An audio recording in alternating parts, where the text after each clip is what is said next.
RAF West Raynham stands today like it once did post-World War II.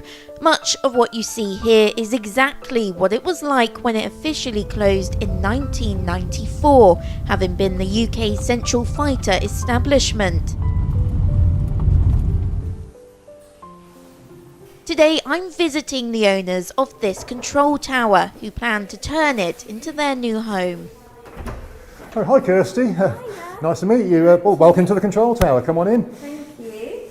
It was once the control tower for heavy bombers and was one of 4 of its kind to be built. This is the original airfield lighting controls. These were switched from the local control room up top, and the system here would have rattled away and created codes to then command another building called the B Centre, which would have then switched on the high voltage to apply to the airfield lighting. So whoever operated them, it was like having the power of God just to turn a little switch and have a whole line of lights that suddenly appear in the darkness across the airfield. For John, the station played a massive role in his upbringing, as his father was an airman here and they lived at the station's married quarters. It wasn't planned really, it was down to probably a couple of glasses of wine, watching a TV sort of property show, and I think at the time I said, if I was going to do something, I'd do a control tower. Yeah, that's right. And then John said to me that this was available, should we just go and have a look and see what we think? So we did. I thought it was quite an exciting thing to do. It's definitely taken over a big part of our lives. It is our lives now, isn't it? All of our lives. Yeah. Yeah. It's amazing. It's the best thing I've ever done in my life. There's over 30 rooms here, each with their own story to tell. And then through here would have been the ops room. Well, this wall was basically made flat, and it was covered in sort of a pinboard material, like a fibreboard. And it was basically a map wall. Bearing in mind this was the operations room. You could pin maps on the wall. Behind that piece of wood, when we stripped it off, we found a small piece of large-scale map with North Africa, such and such scale on it, sort of telling. Oh, wow. So at some period of time, operations conducted from here would have taken them to Africa, no doubt. And actually, what's your hopes for this room in particular? What would you like it to be? This room in particular is going to become a kind of a games room. With the rest of the rooms on here, the CO's office, the navigation officer's office, weather change plans, the Met office, and the forecast room will all be bedrooms and en suites. And this gives you a convenient place for the family to get together. The site opened post-World War II as the central fighter establishment from 1945 until 1962, where new UK fighter aircraft were evaluated.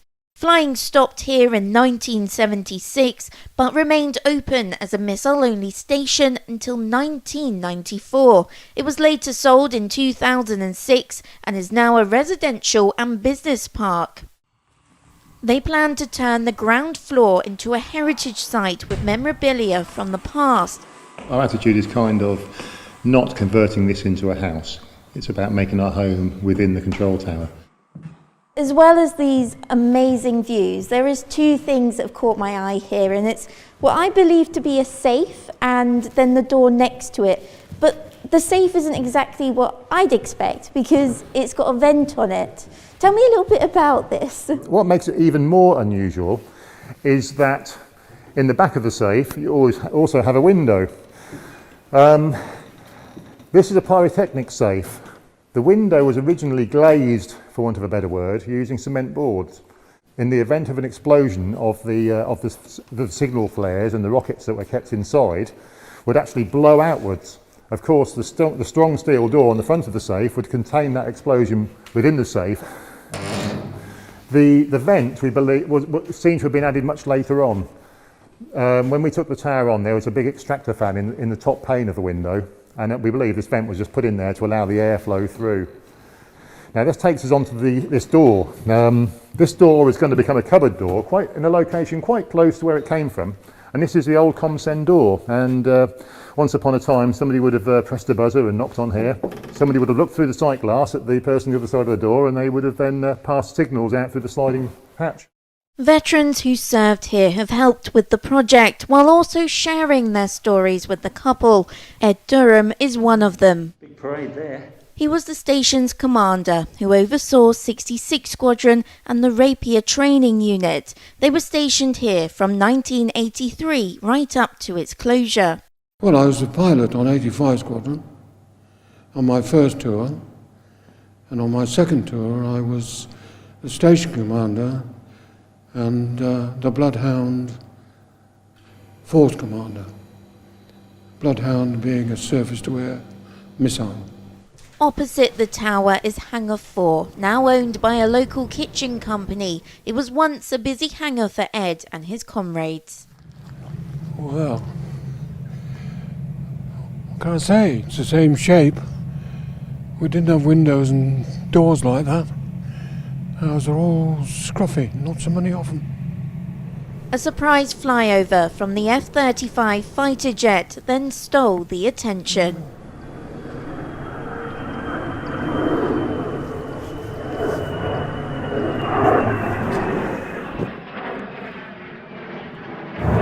That's good of them to give me a flyby. Yeah. Seems like 100 years ago now.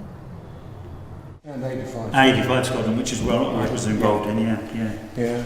But Ed isn't alone. Richard Tree also served here, but in its later years when it was a missile-only station. I was an armourer, and I was tasked with arming and disarming the missiles that were then taken off their launch pads, taking out the warheads and the booster motors and storing those. I am absolutely over the moon with admiration for John and Shell, the work they're doing, considering I knew what the place was like before they took it over.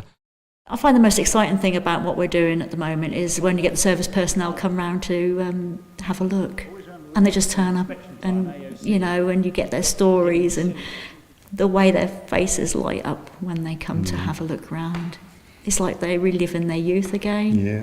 As somebody who's ex-forces myself, I do appreciate the memories that you cling on to and the associations you make with the location. It's so sad when I look back at during my REME days at Prince Philip Barracks and Borden, it's just now vanished.